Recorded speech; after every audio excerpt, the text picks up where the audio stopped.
Great.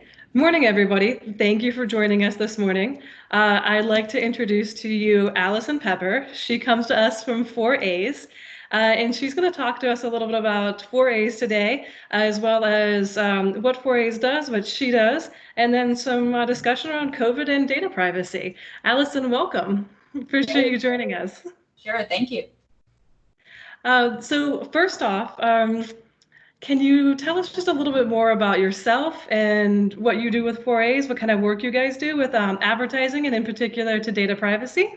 Sure, absolutely. So the 4As is actually a over 100-year-old organization that is based in New York, but has a government relations office in Washington, D.C., which is where I work. And, the 4As does a lot of what you think of as typical aspects of a trade association in terms of, metrics, benchmarks, networking, best practices, insights, those type of things. My particular area of it is government relations in Washington, D.C., and that covers every aspect of issues, whether they be federal, state, local, municipal, that impact agencies and how agencies operate. The breadth of issues that the office focuses on is pretty wide. Like I said, with that type of mantra, you can imagine it's pretty wide. But for the 2.5 years that I have been at the 4As, the focus has been very much on data privacy issues, both at the federal level, the state level, occasionally the municipal level, but mainly the federal and the state level. We work on other issues. Taxation is an evergreen issue. You're seeing taxation in the states right now. It used to be more of a federal issue, but you're seeing digital advertising and taxation become more of a state issue, and is likely to become more of a state issue, particularly as states are seeing their coffers so depleted by everything that's going on right now. You will probably see that pop up again in 2021 as a federal issue as well.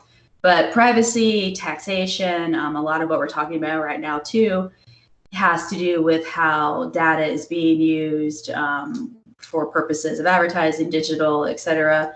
So those are all sort of issues that we work on in the office. Like I said, I would say the big ones are taxation and digital privacy. Okay, so in talking a little more about digital privacy, so obviously that's something that I talk about pretty frequently and cover fairly frequently. And we've been talking a lot about federal privacy legislation all the way back to 1974, when we had ARPANET, and that was the first passing of a data privacy bill. But since then, I don't think the U.S. has really done a ton federally to update that original privacy legislation. So let's start with the federal level. What do you think is happening right now on the federal level, and what do you think should be done to push some of that forward?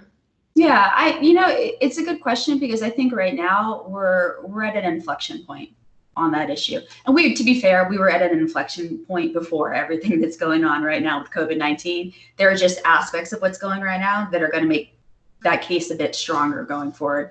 But I think we were at an inflection point on privacy before COVID-19. And the reason I say that is the US has always been a little bit of an outlier, right, on how we approach privacy. I know we always talk about it vis-a-vis the EU, as if the EU were the only other market out there. It's not. It's just that as one of our biggest trading partners, we talk about the EU, right?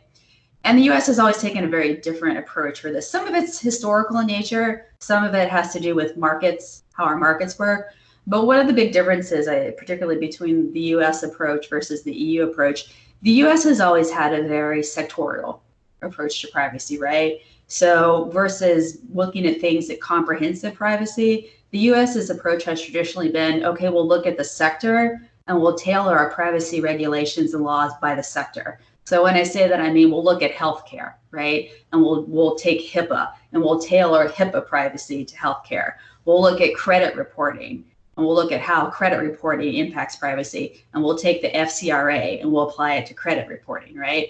We'll talk about financial privacy. So we'll pass GLB and we'll tailor GLB to privacy, right? Insurance is a little bit different because that's regulated at a state by state level, but you have a lot of states that regulate insurance privacy in a different way, state by state.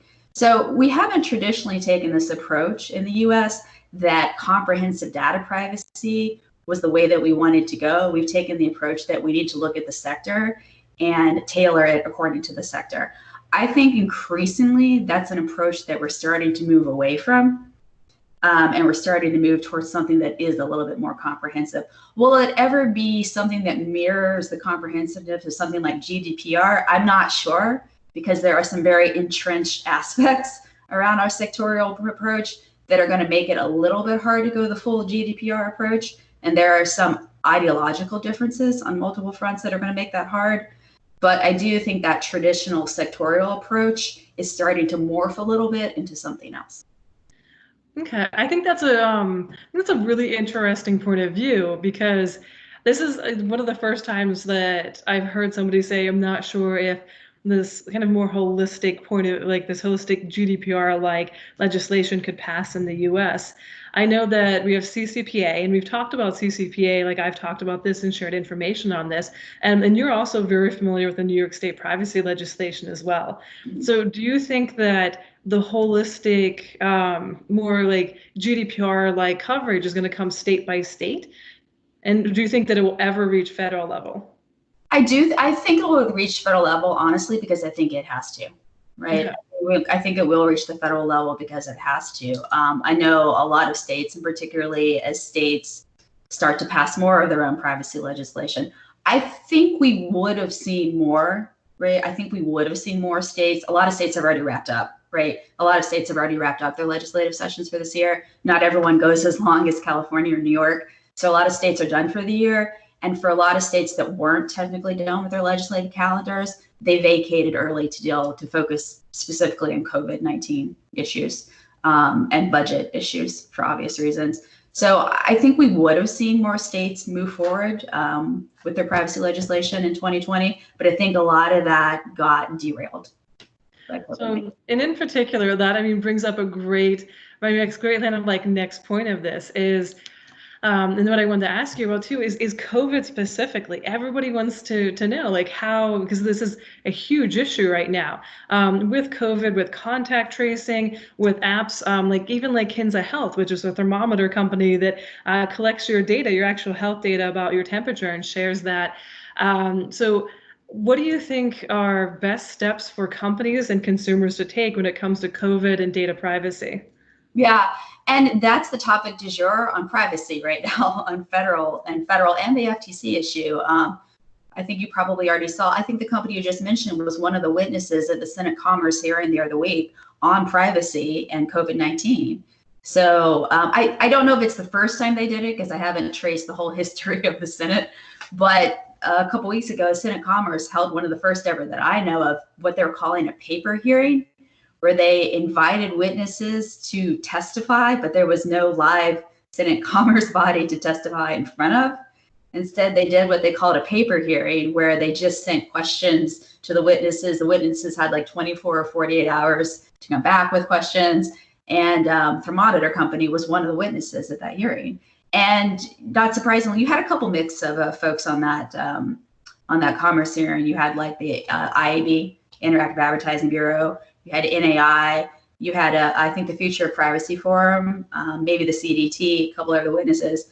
And not surprisingly, there were cases made for or against, right, about privacy, what trumps privacy concerns in the name of public health, right? And I think for the most part, most of the witnesses, smartly so, you don't necessarily need to set that up as an either or proposition. We can do both, right? We can do contact tracing, we can address public health concerns, and we can address privacy concerns, but we have to think about both of them in tandem.